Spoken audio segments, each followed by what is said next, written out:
How do you make a movie about Barbie not feel like a 2-hour toy commercial?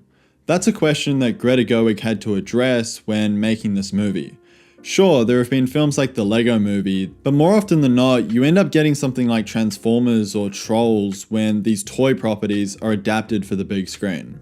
So to give a brief rundown of the plot, Barbie follows, Barbie, played by Margot Robbie, as she travels from Barbie Land into the human world, in a search for answers after she starts malfunctioning. The film also stars Ryan Gosling as Ken, who accompanies Barbie on this quest, and undergoes a journey of his own. So, what is Barbie actually like? Well, it's definitely not as dark as Oppenheimer, that's for sure. This is a comedy, and I would say that this is probably the best comedy that we've had in years, at least since the pandemic. This big blockbuster comedy that I guess we don't usually see a lot of. I mean, there was No Hard Feelings, which came out a few weeks ago, but really you're not seeing these hilarious comedies where you're sitting in a theater and the whole crowd is laughing with you, which there's really no feeling quite like that. And that's what makes you want to go back to the theater to really experience that. And Greta Gerwig is one of my favorite filmmakers. If this wasn't Barbie, I would be still seeing it day one because I'm a big fan of her movies. And I think Lady Bird and Little Women are some of the more interesting movies that have come out over the last few years. They also came out in years that I think were amazing for movies, 2017 and 2019. When she was announced as the director for the Barbie movie, I was instantly excited.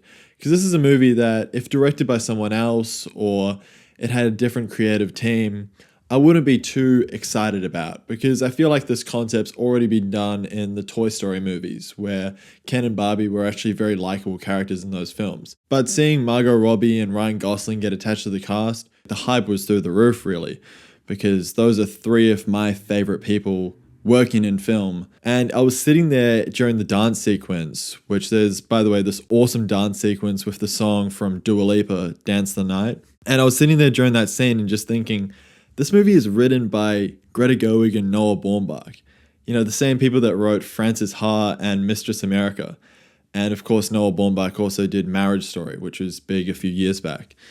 But just to think that this awesome dance sequence was conceived by these guys, it's like, how is this even possible? And it's such an upgrade as far as the budget and just the scale of the sequence. I think what makes the whole Barbie and Oppenheimer double feature special is it's not that these are just two big movies opening on the same day, which sure is cool, but it's the fact that it's two auteurs dropping movies on the same day that also happen to be very high in budget. That's what's exciting, that it's these creative visions that you get to see play out in the same day.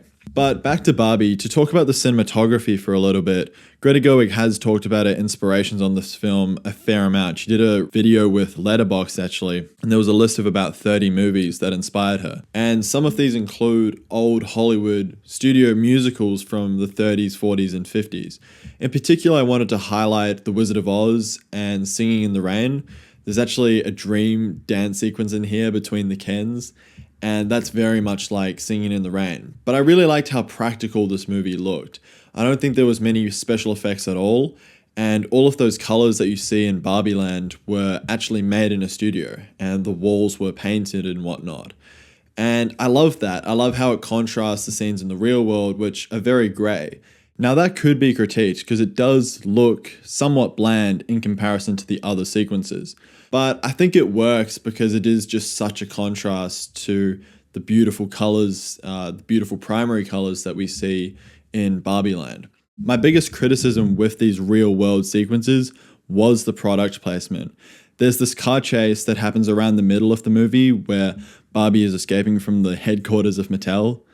That is such a bizarre statement to say. But she's escaping and everyone gets in these Chevy cars, right? And it basically feels like a bit of a car commercial. And especially when it shows the interior of the car that Barbie is escaping in with the mum and daughter, it feels like shot like one of those ads. Particularly because the seatbelts are orange. I don't know if anyone has orange seatbelts, but it really didn't feel natural. And compared to something like the opening scene of Lady Bird, which also takes place in a car, you could tell the difference. It felt too clean and clinical inside that car. It had no personality to it. Yeah, and there's also a sequence where they're in the boardroom and there's a Warner Brothers logo just dancing around in the background behind Will Ferrell, which took me out of the movie a little bit. But what I will say is that whilst there are those very clear moments of product placement, it is pretty much a miracle that this movie exists.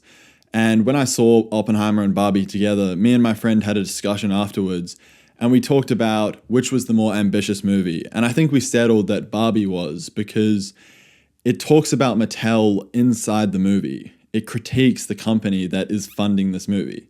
So I can only imagine how hard of a sell that would have been. And I read up on the New York Times, there was an interview with Greta Gerwig, and she talked about how a Mattel executive flew out to see the production of the movie and wanted to shut down one scene and rewrite it on the day because it was critiquing the company. But because of Margot Robbie, they decided that they didn't want to do that because the scene was so well performed and it brought life to it. They realized the context that it was in.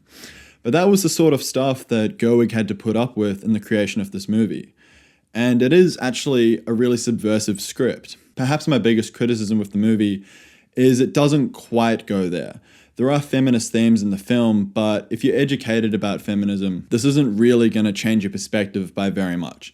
Maybe that's not for me to say. That said, there are some really creative ideas that push this theme forward, like having Ken go back from the real world, taking what he's learnt about the patriarchy and applying it to Barbie Land, which is just hilarious. Ryan Gosling's Ken is basically a parody of incel groups. His entire identity revolves around having a crush on Barbie. But then once he goes to the real world, he basically gets red-pilled and decides to take over Barbie Land. However, the irony is that he's still doing it because he has an insecurity surrounding his feelings for Barbie. The good thing about the film is that whilst Ken is the villain, it still makes it clear that the Barbies having absolute power at the start of the movie isn't good either. The movie is saying that these gender-based power structures aren't good for anyone. The way that Ryan Gosling acts out those sequences and is fully committed to this ridiculous character, who also really has a heart to him as well, I thought that was great, and I think Ryan Gosling pretty much stole the movie for me.